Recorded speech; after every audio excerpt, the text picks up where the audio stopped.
Today also we are going to hear a parable of our Lord Jesus Christ. ఈ దినాన్ని కూడా మన ప్రభువైన యేసుక్రీస్తు వారు చెప్పినటువంటి ఒక ఉపమానము ధ్యానం చేయబోతున్నాం. The Bible says, బైబిల్ అంటూ ఉన్నది in Matthew 4:23, మత్తయి సువార్త 4:23 వచనం, Luke 4:40, లూకా 4:40 వచనం, when the eventide came, ఎప్పుడైతే ఒక భయంకరమైనటువంటి they brought all kinds of people sick and vexed with evil spirits. సాయంకాలం అయినప్పుడు అనేక మంది దయ్యముల చేత పీడింపబడుచున్నటువంటి వారిని వారు తీసుకుని And వచ్చినారు. it says they were under torment, వారు పీడింపబడుతున్న స్థితిలో ఉంచబడిన వారు, not because of disease, ఆ యొక్క వ్యాధిని బట్టని కాదు, not because of evil spirits, లేక దురాత్మల బట్టని కాదు, but torment. కానీ పీడింపబడడం అంటే From where this torment comes, ఈ పీడించబడేటువంటి స్థితి ఎక్కడి నుంచి వచ్చింది? God has handed them over into the hands of the torment. దేవుడు పీడించేటువంటి వారి యొక్క చేతులలోనికి వారిని That అప్పగించాడు. makes me terrible. అది నన్ను ఎంతో భయకంపితం చేసింది.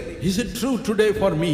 ఈ రోజు ఇది నా విషయంలో కూడా నిజమేనంటారా? The Bible says బైబిల్ అంటూ ఉన్నది in Matthew 5 and verse 19, మత్తయి సువార్త 5:19 వచనంలో, James 2 verse 10, యాకోబు రాసిన పత్రిక 2:10 వచనం, and Galatians chapter 3 and verse 10, గలతీయులకు రాసిన పత్రిక 3:10 వచనం. if you obey the commandments and laws of God, మనము దేవుని యొక్క ధర్మశాస్త్రాన్ని ఆజ్ఞను గనుక మనం లోబడినట్లయితే, even the smallest commandment we have to obey.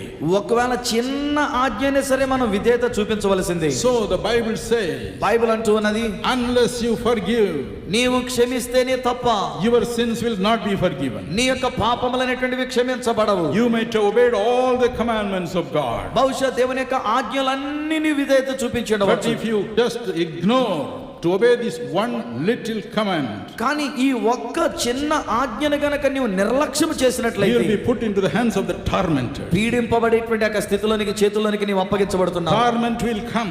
ఇట్టి పీడింపబడే స్థితి నీకు వస్తుంది. God himself hands you over into the hands of the torment. దేవుడే నిన్ను తన యొక్క చేతుల ద్వారా అట్టి పీడింప చేసే వారి చేతుల్లోనికి The అప్పగిస్తున్నాడు. Bible says బైబిల్ అంటూ ఉన్నది in Psalm 7 and verse 11, కీర్తన గ్రంథం 7వ కీర్తన 11వ వచనంలో, God is a righteous judge.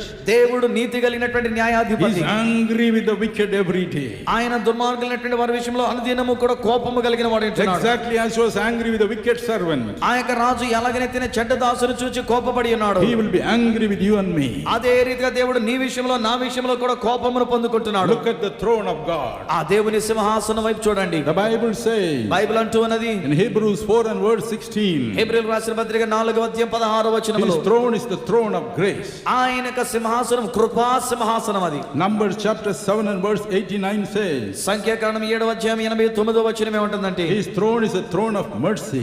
ఆయన యొక్క సింహాసనం అనేటువంటిది కనికరముతో కూడిన But సింహాసనం. what is the foundation of his throne? అయితే ఆ సింహాసనం యొక్క పునాది ఏమిటండి? Justice and judgment are the foundation of his throne. నీతి న్యాయములు అనేటువంటివి ఆ సింహాసనమునకు పునాదులుగా ఉంటున్నాయి. One side grace and mercy, ఒకవైపున కృపా కనికరములు ఉన్నాయి, but another side justice and judgment. మరి ఒక వైపుని నీతి న్యాయములు అనేటువంటివి ఉన్నాయి. What is the law, the code on which a man is charged by God? ఒక మనుషుడు దేవుని చేత తీర్పు తీర్చబడడానికి అయినటువంటి ఒక విషయం ఏమైనదండి? దేని మీద ఆధారపడి ఉంటున్నది? How he bases his judgment. ఎలాగన దేవుడు తన యొక్క తీర్పు అనేటువంటి దానిని దేని మీద ఆధారపడుతూ ఉన్నాడు? James chapter 2 and verse 13 says, యాకోబు రాసిన పత్రిక 2:13 వచనం అంటూ ఉన్నది, if a man treats another man without mercy, his judgment also will be without mercy. ఒక మనుషుడు గనుక మరి ఒక మనిషిని కనికరం లేకుండా గనుక తీర్పు తీర్చినట్లయితే అతని యొక్క తీర్పు కూడా కనికరం లేని తీర్పుగానే ఉంటున్నది. If you and I treat another man without mercy because of the trespasses he has done or she has done, then the same law will apply to you and me. ఒకవేళ నీ కొరకు గనుక నీ పొరుగువారు సరిగా నీ పట్ల ప్రవర్తించలేదని నీవు అతని పట్ల కనికరముతో నీవు ప్రవర్తించకపోతే అదే నీతి న్యాయంలో నీకును వర్తిస్తూ ఉన్నాయి.